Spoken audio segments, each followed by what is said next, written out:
Episódio 4, Vozes da Cidade. O sangue ainda escorria pelo meu braço quando decidi que já era o bastante. O corpo gritava, os músculos ardiam, e meus joelhos quase cediam a cada passo. Estava no 7º andar da dungeon, coberto de hematomas e cortes, mas com o sorriso de um viciado e um sorriso manchado de sangue, dor e conquista. Tinha forçado meu corpo até os limites, e ele respondeu, mas agora exigia o preço. Com a respiração descompassada e os olhos atentos, usei uma poção para conseguir forças mínimas e iniciei o caminho de volta.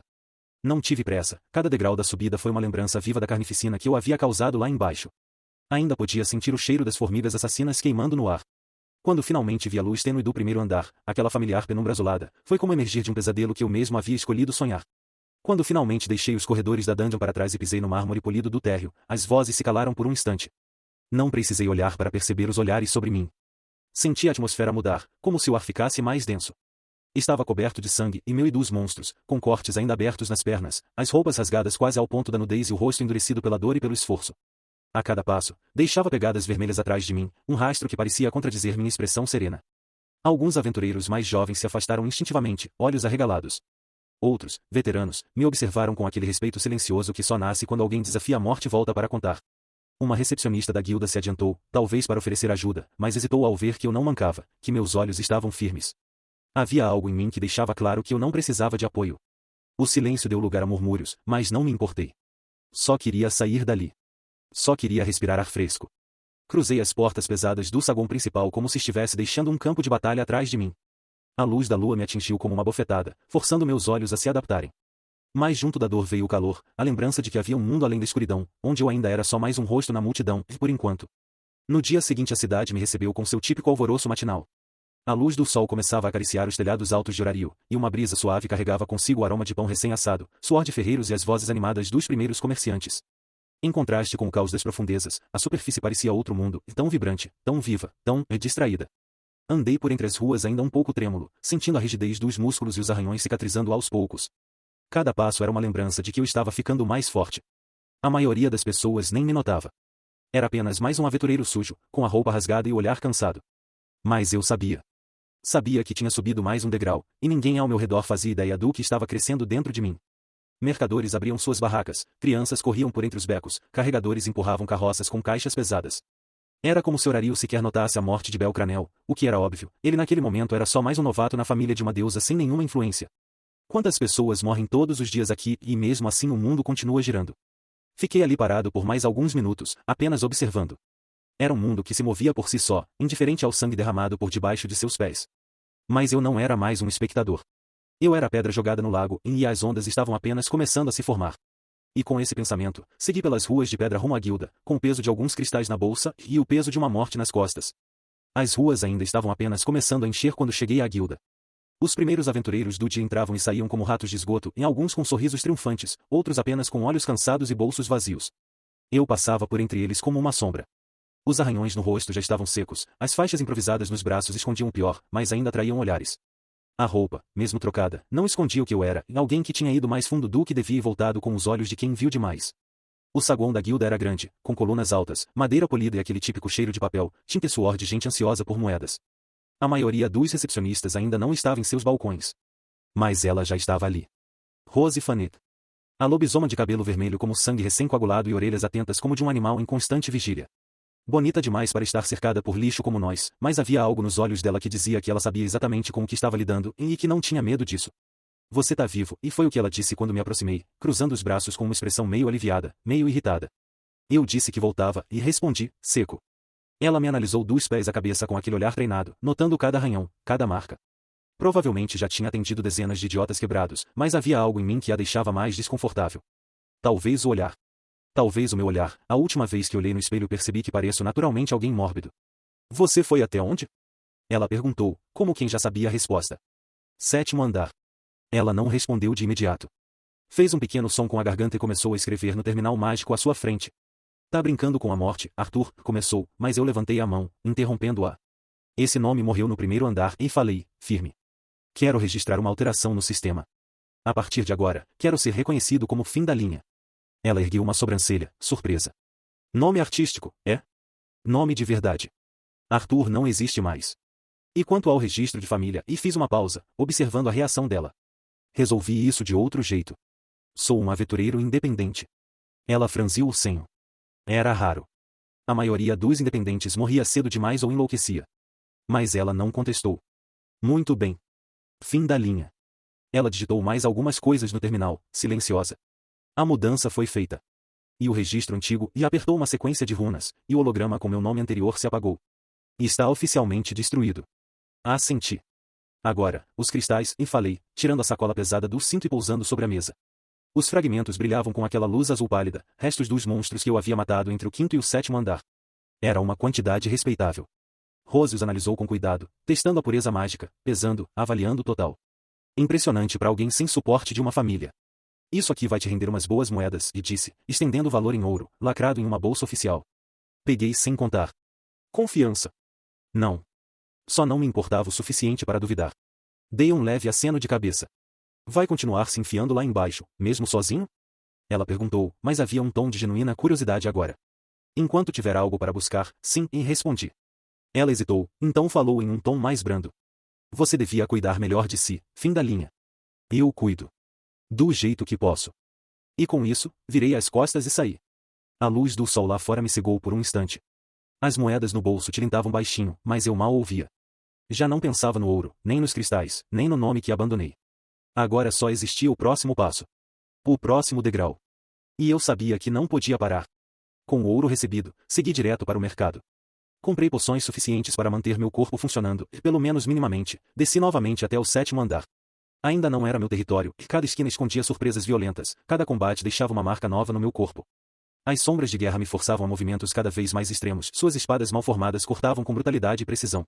Já as formigas assassinas vinham em grupos, exigindo mais do que força, e exigiam cálculo, frieza, resistência. E ainda assim, fui em frente. Minha espada se tornou uma extensão da minha vontade. Mas meu corpo, e esse gritava. A cada hora, meus reflexos tornavam-se mais lentos, meus golpes mais curtos, minha mente mais confusa. O sétimo andar não perdoa hesitação. Fui acertado mais vezes do que gostaria de admitir, deixei sangue demais no chão de pedra viva. Quando achei que era o fim, deixei que o Berserker assumisse. E ele respondeu. Com a fúria pulsando em cada músculo e a dor dissolvida na adrenalina, matei mais um grupo inteiro. Não com técnica, e com selvageria. Sobrevivi. Mas saí da dungeon mancando, os olhos fundos, as roupas rasgadas em tiras, o corpo latejando de cima a baixo.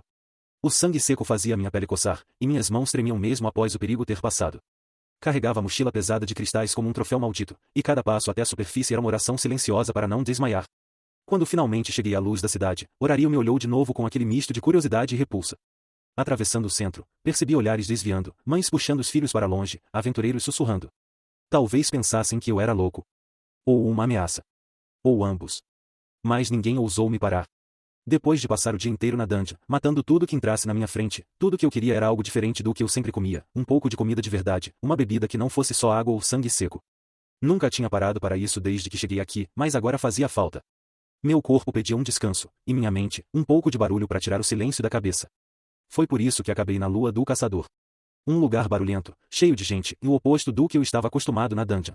Não era o tipo de lugar onde eu me sentia confortável, mas precisava ficar ali, no meio daquela confusão, só para me lembrar que ainda existia um mundo fora da minha rotina. A taverna Lua do Caçador era um refúgio ruidoso de luzes quentes e vozes exaltadas, um porto onde aventureiros de todos os tipos se jogavam após dias de suor e sangue. Quando empurrei a porta pesada de madeira, o cheiro forte de cerveja, gordura e couro molhado me envolveu como uma névoa familiar. Entrei com passos firmes, ignorando o desconforto que ainda pulsava nos músculos. Mesmo com os ferimentos ocultos sob roupas novas, ainda havia algo em meu semblante que fazia alguns olharem duas vezes, e talvez fosse o olhar mórbido, talvez o silêncio. Escolhi uma mesa mais afastada, mais próxima o suficiente para ouvir. O barulho das canecas se chocando preenchia o ar, junto com risadas e gritos abafados. Pedi algo leve, e uma cerveja fraca de trigo, e só o suficiente para não parecer deslocado. O líquido era amargo e sem graça, mas me permitia um disfarce aceitável e me lembrava de que a vida não era só a dungeon. Aos poucos, deixei o olhar vagar e os ouvidos filtrarem o que realmente me interessava. Bastou pouco tempo até que a conversa certa surgisse. Você ouviu sobre o garoto? Disse um guerreiro de meia armadura, voz baixa, tensa, tentando manter o tom entre amigos. O da cabeça arrancada. Ouvi dizer que foi no primeiro andar. Caramba, isso é bizarro até pra dungeon. Respondeu outro, um meio-elfo com sotaque do leste, visivelmente abalado. Dizem que ele era novato. Ninguém o conhecia direito. Tinha os olhos cheios de esperança, segundo a conselheira da guilda. Só, e desapareceu. Acharam o corpo no dia seguinte, ou o que sobrou. Isso não foi monstro. Nenhum bicho arranca uma cabeça e deixa o resto intacto. Aquilo foi alguém. Gente. A pior espécie de monstro. Fingi surpresa. Franzi a testa em empatia artificial e bebi mais um gole. Uma mulher de pele escura e olhar duro se juntou à conversa com um aceno de cabeça pesaroso. Mesmo veteranos ficaram mexidos. Não pelo garoto, e ninguém sabia quem ele era, e mais pelo jeito, e foi brutal. Quase, pessoal. Quem fez aquilo queria passar uma mensagem. Quase sorri. Quase. Continuei ouvindo, rindo quando necessário, concordando com um aceno, soltando comentários genéricos inofensivos que me faziam parecer apenas mais um aventureiro exausto tentando esquecer o dia. A dor nos meus músculos ainda era forte, mas o calor da taverna e a dissimulação confortável amorteciam tudo. É curioso como, mesmo entre assassinos e mercenários, a violência inesperada ainda choca. Ainda abala estruturas. A morte do garoto começava a criar raízes na cidade, como uma pedra jogada num lago calmo. Ninguém sabia seu nome. Poucos haviam notado sua existência. Mas agora todos falavam dele. Com medo. Com teorias. Com raiva. Mais tarde naquela noite, quando a maioria já havia mergulhado na bebida ou nos jogos de dados, levantei-me sem chamar atenção. As risadas ecoavam atrás de mim quando deixei a taverna, os ecos abafados por meus próprios pensamentos. A noite estava fria e eu tinha que descansar, pois no dia seguinte a masmorra me aguardava. Já estava no meu quarto na estalagem e fiquei um tempo olhando para o teto, respirando devagar. Em silêncio, abri o sistema em aquela interface mágica gravada na minha mente e deixei os olhos correrem pelas estatísticas. Mesmo dolorido e quase destruído, os números não mentiam e a evolução havia sido absurda. Em um único dia com a habilidade do Bell, eu havia avançado mais do que em todos os 4 dias anteriores. Cada ponto a mais parecia uma risada na cara do destino. Liaris Freeze em uma maldição disfarçada de bênção. A obsessão transformada em combustível. Bell havia sido um garoto fraco, ingênuo, mas com aquele poder, ele teria se tornado um monstro. Agora esse monstro sou eu. Me peguei pensando nele. Naquela última expressão congelada, no corpo despido de vida que deixei para trás. Pensar em Bell agora era inútil. Era só um nome no passado. Um degrau. E talvez fosse hora de esquecer. Enterrar essa lembrança como todas as outras. Mas, por alguma razão, a imagem de Estia surgiu. A deusa pequena, de olhos vivos, sempre colada ao garoto como uma sombra protetora. Provavelmente ainda nem sabia o que aconteceu. Talvez estivesse esperando ele voltar. Talvez não. Não importava. Mesmo assim, talvez eu passe por lá amanhã. Só para ver. Só para observar como ela está lidando com a ausência. Curiosidade mórbida, nada além disso. Fechei o sistema, deixando as estatísticas se apagarem no fundo da mente. Amanhã seria um novo dia. Mais sangue. Mais luta. O 7º andar ainda me dominava e não havia vencido nada. Mas isso mudaria. Uma hora mudaria. E para isso, eu precisava estar entre os primeiros a descer. Antes que os bandos barulhentos e desorganizados de aventureiros tomassem conta do lugar, reduzindo minhas presas e atrapalhando meu ritmo. Fechei os olhos, e antes que o sono me levasse, a última decisão se formou clara e simples, eu sairia antes do amanhecer. A Dandia me esperava. E ela aprenderia a me temer.